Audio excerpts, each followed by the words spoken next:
बार फिर से प्रभु यीशु मसीह के मधुर नाम में 40 दिनों की इस सीरीज में जिसमें परमेश्वर क्या है हम ये जानने की कोशिश कर रहे हैं, उसमें आपका स्वागत करते हैं। मेरी प्रार्थना है कि हम जितना परमेश्वर को बेहतर जान सकेंगे, हम उतना उसकी आज्ञा बेहतर तरीके से मान सकें। कई बार परमेश्वर को ना जानना हमारे लिए दुख का कारण हो जाता है। हम समझ नहीं पाते कि व्यवहार कैसा करें। अगर मैं आपके घर आऊं और आपको मालूम ना हो कि मुझे क्या पसंद है क्या नापसंद है, तो आप अपनी पसंद के मुताबिक बेस्ट करने की कोशिश करेंगे और शायद वो मेरी पसंद ना हो। मनुष्य अपने तौर तरीकों से परमेश्वर की सेवा नहीं कर सकता। परमेश्वर की सेवा परमेश्वर के तौर तरीकों से ही हो सकती, इसलिए उसने अपना पवित्र आत्मा हमें दिया है। बाइबल हमें परमेश्वर का स्वभाव बताती है। आज एक स्वभाव और बताऊंगा, शायद आपने उसको इस तरह से ना देखा हो, लेकिन उसका स्वभाव है जलन रखने वाला स्वभाव। बाइबल कई बार पुराने नियम में, नए नियम में हमें बताती है कि परमेश्वर जलन रखने वाला परमेश्वर है। हमें तो बार बार ये लगता है जलन रखना कितनी बुरी चीज है, पर यह सच नहीं है।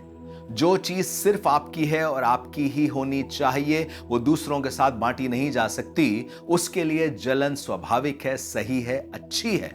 सोचिए कि अगर कोई पति पत्नी है, पत्नी किसी और के साथ अगर मोटरसाइकिल पे बैठ करके जा रही है और अपने हाथ वैसे ही रख रही है जैसे पति के साथ रखती है, तो पति को जलन हो सकती है। अगर वो भावना वैसी ही है तो पति को जलन हो सकती है, और पत्नी को जलन हो सकती है अगर किसी का पति किसी और के साथ उसी तरीके का बर्ताव रखे जैसा उसके साथ रखता है। और ये जलन स्वाभाविक है।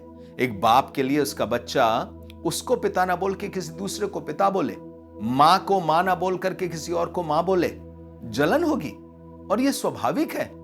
एक मां अपने छोटे से बच्चे को उठाते उठाते किसी दूसरे बच्चे को उठा लेती है तो इस बच्चे के जलन होती है। यह जलन स्वाभाविक इसलिए है क्योंकि यह रिश्ता शेयर करने वाला नहीं है। परमेश्वर एकमात्र परमेश्वर है और उसके अलावा कोई और नहीं है। और अगर आप किसी चीज को परमेश्वर जैसा दर्जा देने लगे, उतना अधिक प्यार देने लगे, उतना अधिक सम्मान देने लगे, तो परमेश्वर का जलन रखना जरूरी है, स्वाभाविक भी है। और यह जलन भी इसलिए होती है क्योंकि कोई एक ही जन है जो उसका राइटफुल ओनर है। अर्थात कोई एक ही जन स्वामी होगा तो दूसरे के उस पे स्वामित्व जताने के कारण जलन होगी। कोई एक ही पिता होगा तो कोई दूसरा अगर अपने आप को, अपना प्रभाव बच्चे पर रखे और कहे मैं पिता हूं, तो सच्चे पिता को जलन होगी। सुलेमान की कहानी में हम देखते हैं, एक मां थी जिसका बच्चा मर गया, उसने दूसरी का बच्चा उठा लिया। सुलेमान के पास ये कहानी पहुंची तो दोनों में ये हो रहा था कौन मां है।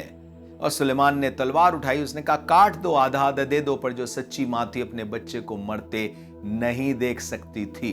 देखिए, अपने किसी रिश्ते में, किसी खास रिश्ते में जलन का ना होना अजीब बात है। ये मां क्यों टूथ एंड नेल लड़ाई लड़ रही कि मेरा बच्चा मुझे मिल जाए? क्यों? क्योंकि उसके अंदर एक जलन है। वो दे सकती है, चल ले जाओ, मैं दूसरा बच्चा कर लूंगी, जवान स्त्री हूं, मैं कहीं और बच्चा कर लूंगी, ले जाओ। नहीं, एक बच्चे के प्रति जलन है और इसलिए वो अपने बच्चे को बचाने के लिए हर संभव प्रयत्न कर रही है। उसी तरह से परमेश्वर के वचन में निर्गमन 34 अध्याय में उसके 14 पद में लिखा है, किसी दूसरे को परमेश्वर करके दंडवत करने की आज्ञा नहीं। क्यों? लिखा है क्योंकि यहोवा जिसका नाम जलनशील है वो जल उठने वाला परमेश्वर है। उसका नाम ही जलनशील है। देखिए, जैसे क्रोध है, क्रोध अगर अपनी सीमा में है तो बुरा नहीं है। जलन भी सही जन के लिए, राइटफुल ओनर के द्वारा है और सही तरीके से है तो बुरा नहीं है। और परमेश्वर भी जलन रखने वाला परमेश्वर है। ऐसा लिखा हुआ है, कुछ लोग जब कुछ भी खा ले रहे थे, किसी के सामने का कुछ खा ले रहे थे, कहीं भी जाते थे, किसी के सामने चढ़ावा चढ़ाया गया उसको खा ले रहे थे, तो पौलुस के पास यह शिकायत पहुंची और पौलुस ने कुरिन्थियों की कलीसिया को यह समझाया, जो पहला कुरिन्थियों उसके 10वें अध्याय 21 और 22 पद में है। कुछ यूं लिखा है, तुम प्रभु के कटोरे और दुष्टात्माओं के कटोरे दोनों में से नहीं पी सकते। तुम प्रभु की मेज और दुष्टात्माओं की मेज दोनों के सहभागी नहीं हो सकते। और आगे लिखा है, क्या हम प्रभु को क्रोध दिलाते हैं? एक ट्रांसलेशन में लिखा है रिस दिलाते हैं। क्या हम उससे शक्तिमान हैं? अर्थात क्या हम रिस दिला के बच जाएंगे? परमेश्वर जलन रखने वाला परमेश्वर इसलिए कह रहा है, बेटा नहीं नहीं नहीं नहीं नहीं, दोनों मेजों से नहीं खा सकते हो, मेरी मेज से ही खाओ क्योंकि मैं तुम्हारा पिता हूं। और मैं अपनी मेज से तुम्हें तृप्त करना चाहता हूं। मैं नहीं चाहता कि तुम सारी मेजों से खाओ। सोच के देखिए, परमेश्वर इतना जलन रखता है कि आप किस तरीके का चढ़ावा खा रहे हैं, क्या खा रहे हैं, क्या नहीं खा रहे, इस पर भी ध्यान देता है। तो आपके जीवन के प्रति वो क्यों ध्यान नहीं दे रहा होगा? इसी समय उसको ध्यान होगा कि आप किससे कैसा बर्ताव कर रहे हैं। कहीं आप मुझसे दूर तो नहीं जा रहे हैं, परमेश्वर से दूर तो नहीं जा रहे हैं। इसकी उसे जलन होती है। हम पूरी बाइबल में इस जलन के कई एग्जाम्पल देखते हैं। एक दिन की बात, परमेश्वर के लोगों ने पाप किया, अपराध किया और हर तरीके के गलत संबंधों में, व्यभिचार के संबंधों में जाने लगे और अलग अलग लोगों के साथ रिश्ता रखने लगे। तो हारून के पुत्रों में से एक था, ऐसा लिखा है, हारून याजक का पोता एलियाजर का पुत्र पीनहास, जैसे इस्राएलियों के बीच मेरी जैसी जलन उठी। ये यहोवा कह रहा है, पीनहास को मेरी जैसी जलन उठी, उसने मेरी जलजलाहट को उन पर से यहां तक दूर किया कि मैं जल कर उनका अंत नहीं कर डाला। मैं भर गया था लेकिन मैंने अंत नहीं किया, क्योंकि किसी दूसरे के मन में मेरी जैसी जलन हुई। क्या? कि खुदा के नियमों को त्यागा जा रहा है, खुदा को छोड़ करके किसी और के सामने नतमस्तक कर रहे हैं, खुदा के तौर तरीकों को छोड़ करके कोई दूसरे तौर तरीके अपनाए जा रहे हैं। और खुदा के अंदर इस बात की जलन थी कि मेरे बच्चे मेरे तौर तरीके क्यों नहीं अपना रहे हैं। खुदा जलन रखने वाला परमेश्वर है और उसके जलन में सुनिएगा सच्चाई और प्रेम भी है। उसे मालूम है मैं जो बता रहा हूं यही सबसे अच्छा है, इसलिए उसका जलन और रखना और भी अच्छा हो जाता है हमारे लिए। अगर मैं जलन रखूं अपने बच्चे के लिए, मेरे पास रोटी देने को नहीं है, मेरे पास उसको सिखाने के लिए कुछ नहीं, मैं उसको ज्ञान नहीं दे सकता, स्कूल नहीं भेज सकता उसको, पर मैं कहूं तुमको किसी के पास जाने भी नहीं दूंगा, पढ़ने नहीं दूंगा, मैं पढ़ा नहीं सकता लेकिन कोई और भी पढ़ा नहीं सकता, मैं खिला नहीं सकता लेकिन किसी और को खिलाने नहीं दूंगा, यह जलन गलत होगी। लेकिन परमेश्वर ही हमारा ज्ञान, हमारी बुद्धि, हमारी समझ है, हमारा देने वाला, हमारा खिलाने वाला, हमारा पालने वाला, इसलिए उसकी जलन और बढ़ जाती है। और वो कहता है ऐसा क्या है जो मैंने नहीं किया, ऐसा क्या है जो मुझे और करना था। इसलिए परमेश्वर ने इस्राएलियों से यह कहा, ऐसा क्या है जो मैंने तुम्हारे लिए नहीं किया है। एक अति उपजाऊ टीले पर मैंने तुम्हें लगाया, और क्या करना चाहिए तो मुझे बताओ। परमेश्वर जलन रखने वाला परमेश्वर है, इसलिए आपकी ओर देख करके कहता है मुझे तुम्हारा समय चाहिए, मुझे तुम्हारा आराधना चाहिए, मुझे तुम्हारी आज्ञाकारिता चाहिए, मुझे तुम्हारा प्रेम चाहिए, क्योंकि मैंने प्रेम किया है, मैंने तुम्हारे लिए सब कुछ किया है और मैं चाहता हूं तुम मेरे लिए भी करो। प्रेम में ही जलन होती है। जहां प्रेम नहीं होता वहां कोई जलन नहीं है। वो कह रहा है कोई बात नहीं, तुम नहीं तो कोई और सही, कोई और नहीं तो कोई और सही। अरे 100 भेड़ों में से एक ही तो खोई है, 99 भेड़ों का ऊन बेच करके एक और ले आएगा, 100 नंबर पूरा हो जाएगा। कह रहा नंबर मुझे पूरा नहीं करना है, मुझे अपना बच्चा वापस चाहिए, अपनी भेड़ वापस चाहिए, क्योंकि मैं जलन रखने वाला परमेश्वर हूं।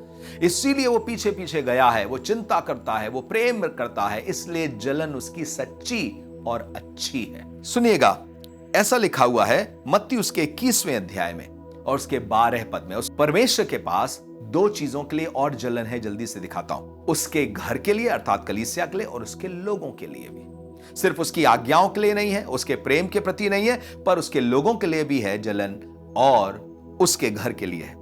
मत्ती 21 अध्याय 12-13 में लिखा है, यीशु ने परमेश्वर के मंदिर में जाकर उन सब को जो मंदिर में लेन देन कर रहे थे निकाल दिया, और सर्राफों की मेजें और कबूतरों के बेचने वालों की चौकियां उलट दी मंदिर में जाके, और उनसे कहा, लिखा है मेरा घर प्रार्थना का घर कहलाएगा, पर तुमने उसे डाकुओं की खोह बना दिया है। एक जगह लिखा है उसको उसके पिता के घर के प्रति जलन हुई, और लिखा है he was zealous for the house of God।